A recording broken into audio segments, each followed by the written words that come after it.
Hey, we're going to review this Buick Enclave today. It's all-wheel drive. As you can see, I actually rented this vehicle for a road trip to Illinois, and I was going to pick up a college student from Illinois College. And on my way back, we had a lot of load in this vehicle, and fortunately, we were able to load it all up on this vehicle. And just wanted to take the opportunity to review it. Now, this isn't something that I usually do. I mean, I don't review vehicles in this YouTube channel, but I figured while I have the opportunity, why not do it? So let's get inside the vehicle first. Just to get us started, I'm gonna tell you that this does have a 3-row sitting, and it fits 7 because if I go inside, it actually fits 7 because it has these captain sheets. The captain seats, I did hear that there's an option for a bench row in the middle, which would allow you to fit 8. So this one in particular is 7-seater, the driver, the passenger, and then 2 pilot style seats, and then 3 at the back, and then there's some space on the back to load your let's go ahead and open this trunk and show you what.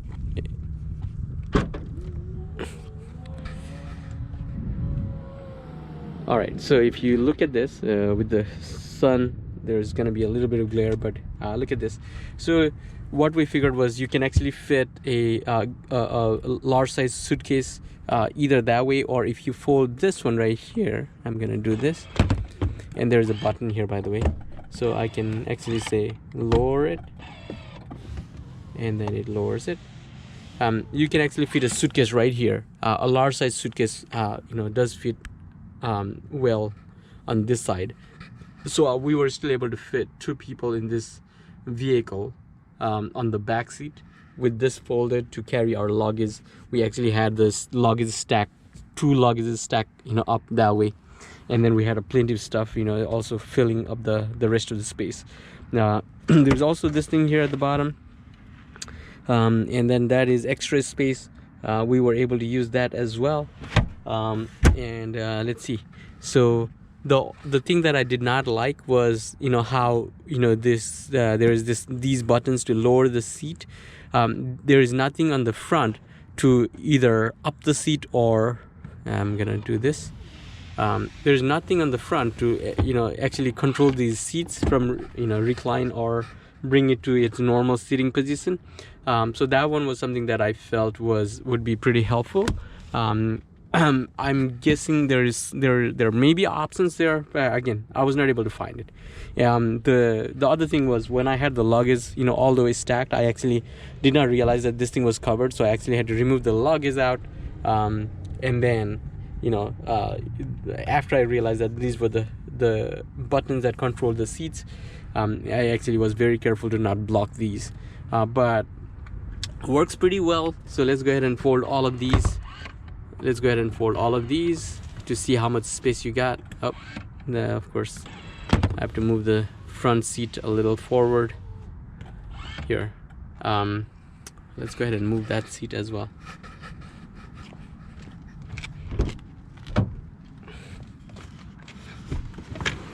Now it should work. So there's this one right here. Once I move this up, it's gonna fold. And then let's see. Now I should be able to lower it.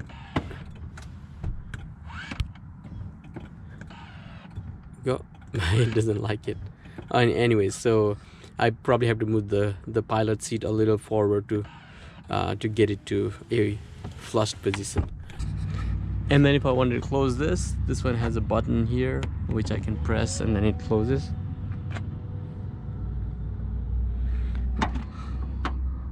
I will come back to these cameras at the back, but let's go inside the vehicle. All right,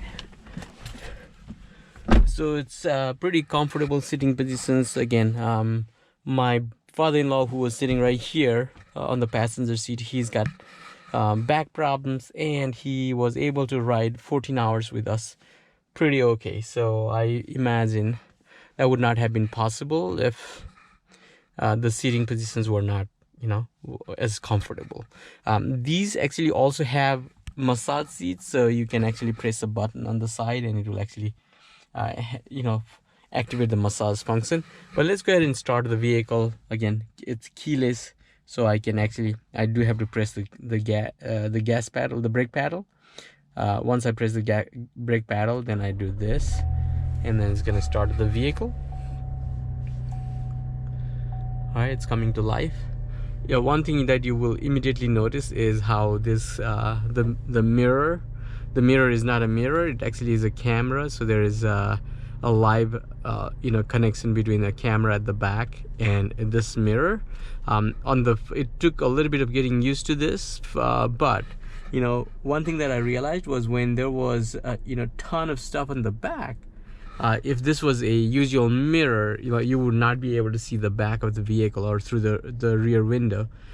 So amazingly, that worked out well, because again, when you're fully loaded, you know, this one is not relying on the view from the rear you know, rear window. So it worked out really well for us, but again, it took a little bit of getting used to. Let's see, those mirrors, okay, and I don't want to talk about mirrors. Let's see, there is a heads-up display. I don't know if you can see that, but let's go ahead and see.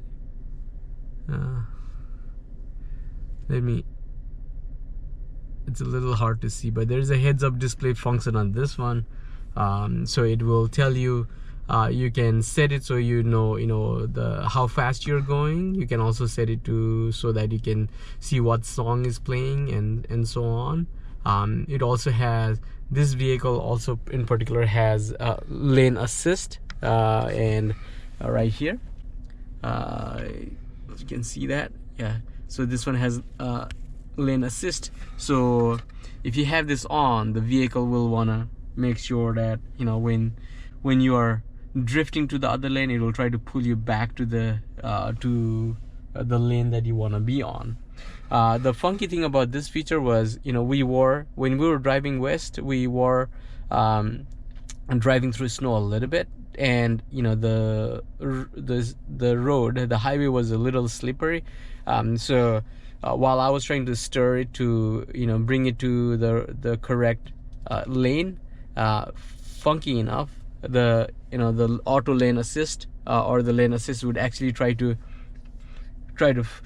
correct my driving. So it was funny. It was a little struggle in the first, because I was like, I do want to go a little bit left, and the vehicle went, no, you're staying on the right. So that was not fun, but it was a couple hours of that sort of battle against the you know, auto lane assist. But then once I turned it off, which you can turn it off, you know, then there was no problem. There's also all-wheel drive on this vehicle, of course, you know, you can imagine. So I was able to do that and then activate a, you know, all-wheel drive feature, which allowed you to, again, it actually allowed you to have more control on the vehicle. So again, less slipping in the snow and so on. All right, I turn it off. This also seems to have you know, like wireless charging, but I did not use that.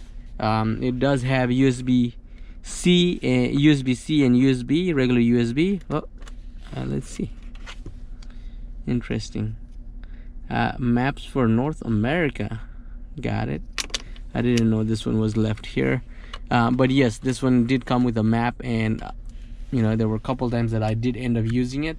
You can control the temperature from here, but this right here, let me turn that off.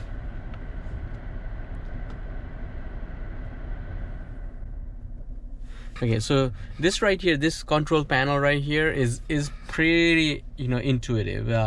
So it says it actually has Wi-Fi hotspot, nav, I used it, settings, I can go ahead and change some of the settings, and so on. I don't know what teen driver is. Let's see. Teen driver mode allows you to assign keys with customizable restrictions, refer to your owner's manual for details. Interesting. Trailering, valet mode. This one has a lot of features. So collision detection, yes, it does. So it does have collision detection. So if I were to press that one, see that? So you know, when I come close to a moving car or something like that in front of me, it actually, you know, flashes on the heads-up display. It actually flashes a red sign of 2 cars crashing, which I thought was pretty interesting. Again, I was able to use that, not because I was getting too close, but there were times when, you know, like say if I was making a tight turn, it would actually say, oh, hold on, you know, there's a car in front of you. The same thing with the back. When a car is passing right behind you and you're trying to back up your vehicle, it will actually again tell you that there's a car behind you, or there's a human being behind the car. So those are a couple neat things that you get to see in the car. Let's see, this one has 32,000 some miles, odd miles. I loved how, you know, close to the driver this is. It was very easy to access. I loved it. You know, it has CarPlay or Apple CarPlay, so I was able to sync my phone right away and see the map right here. I was able to control some of the things from here, you know, like making a call and so on. So I loved, I can access all of these controls. So that part was great. Let's see. Again, you know, it's this home button is 1 click away, and then you can also control the temperature from here, which is awesome. So I don't have to rely on just the touch screen to do that. Sometimes I want to be able to quickly adjust the temperature, and this allows you to do that.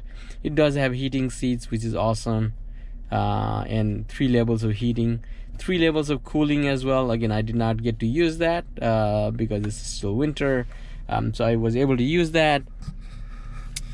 You will also notice that this one has the button, as opposed to the shift lever. It actually has a button for park, you know, reverse and neutral and drive and so on. So, you know, pretty advanced that way. This did not take a whole lot getting used to, so it was pretty easy to get used to that sort of thing. Okay, all right.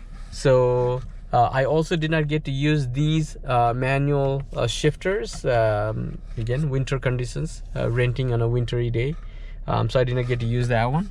So the heads-up display is right here. You can actually control you know, how you want to shift up or down. Yeah, so you can, if you do that, the heads-up display is going to shift up based on your height and all of that. And then there's info here, which changes, you know, what you want your heads-up display to display to you. And then, you know, and yeah, so there is speed, you can see it, but there's play, this is compass, and then there is the miles per hour and so on. Okay, so about 4 settings or so. And then there is this one right here, which is the you know, how bright or you know, how bright you want your display to be. Okay, all right. Also has, I don't know if you can see it, but it also has these driver settings, so you can set it up for 2 drivers, driver 1 and driver 2. Nothing, you know, nothing fancy here, but of course there's also this one right here, which if you press, it's gonna fold the mirrors. Pretty so most vehicles have that now, so nothing, yeah, so nothing strange there. And then you can control the mirrors from here. So let me show you one other thing here. So I'm gonna open the windows here. Okay, and then I'm gonna show you, if I actually do a reverse on this vehicle, watch out for the mirror. It actually, do you see that? So it actually positions the mirror downwards, so you can actually see if you're gonna hit a curb, which I thought was pretty. I had not heard about this feature. I'm pretty sure it's you know, I'm pretty sure it's okay, putting in park, and it's now in park. I'm pretty sure this is, you know, normal stuff now on the most you know, on most newer vehicles, but for me it was new. So, and I thought, you know, that was interesting, and I really enjoyed it. Then there is this one right here, which is the electronic parking, like as opposed to the foot brake. Now you can actually use this action required, press that, and then yeah, so there is this parking brakes right here for the hand brakes. I did not get to use that one, but I assume this one has something to do with, yeah, so it actually says 3/4 or max. I'm guessing this is for the tailgate, like you know, when you open the back doors, you can decide to open, you know, how much you want it to open, the max or 3/4 of the way or off. You can actually also close it from here. All right, so you can open the trunk from here or close the trunk from here. Let's see. Pretty neat look. I actually love the look. So this one also has OnStar, you know, like the SOS. I don't know what that is, but anyways, it looks like some sort of help that you need. If you need help, you know, this one is probably gonna get you some help. What else? Yeah, so I'm gonna get out and show you these settings right here. So this one is front and back, okay, and then this one will actually do this, which is pretty, you know, and this one is for the lumbar. This one will help you adjust where you want to get the lumbar support, low or, you know, like front, higher, like, you know, if you wanted more lumbar support, you press that. If you want to reduce it, you press that. You know, this one will move the lumbar support up or down, and then this one is actually is the massage, and you know, you have that on the other side as well. You know, don't mind the Honda mat. It actually is something that I put in because I didn't want to get the vehicle too dirty. Let's go and see the cameras. One camera here, right? One camera here. The second camera is right in the front, right here, and then the other camera is right here again. Okay, and a camera at the back. Actually, two cameras at the back. I assume one is for the reverse cam and the other one is for the mirror on the front. Okay. One thing that I noticed was, you know, this one does not have the cap cover, and then when I closed this thing, two times what I noticed was, you know, it was like this. Funny enough, I actually had closed it, but for some odd reason, after driving a few miles, it would be like this. So I don't know if that was just user error or this is a defect on the design. Oh, by the way, I forgot to say, but this vehicle also has the auto turn off, turn on. You know what I mean is, when you stop the vehicle or when you come to a complete stop, the vehicle actually shuts the engine down, and then as you start moving or when you press the gas accelerator or gas pedal, it actually comes to life. I assume that is done to save, you know, give you a good mileage on the vehicle. This vehicle also has seat vibration built in it. For example, if I were to try to reverse it, and then you know, it says there might be a human being right behind it. So when that happens, it actually tries to alert me by vibrating the seats. The seat vibration also works when, like, let me put it in a park. The seat vibration also works when I have the lane assist, and you know, when the car starts drifting to one side or the other from the lane that I'm on, it again vibrates to let me know, please focus, and tries to get my attention that way. You know, when there is crash alert, as in, you know, I'm too close to the vehicle in front of me for some reason, or if I'm too close to the curb, you know, that I'm trying to hit, again, the seats will vibrate to let me know that it needs my attention, or it needs my focus. I was able to really use that, you know, all of my driving, so I actually enjoyed it, and it's working just as intended, which I love. So turn it off. All right, yeah, I think that is it for now. All right, well, I don't know if I did a good service in, you know, reviewing this vehicle. This was my first attempt at it anyways. If you are really into if you were really looking for reviews on this particular vehicle because you were gonna buy it, please let me know if this was a fair enough review or if you learned something from it. And you know, I'll probably have more opportunities to rent some vehicle, and when I do that, I will try to review them, because I figured you know, when you rent a car, you probably end up getting pretty new cars. So let's see, this one is a 2022 Enclave, so which is pretty new, right? Like, so so these rental cars do have a lot of good features in them, and you know, it's the newest model, so it is worth sharing and doing reviews on. Hopefully you guys enjoyed the video. Please like, share, and subscribe, and follow along. Please stay healthy and safe, and we will see you in the next video.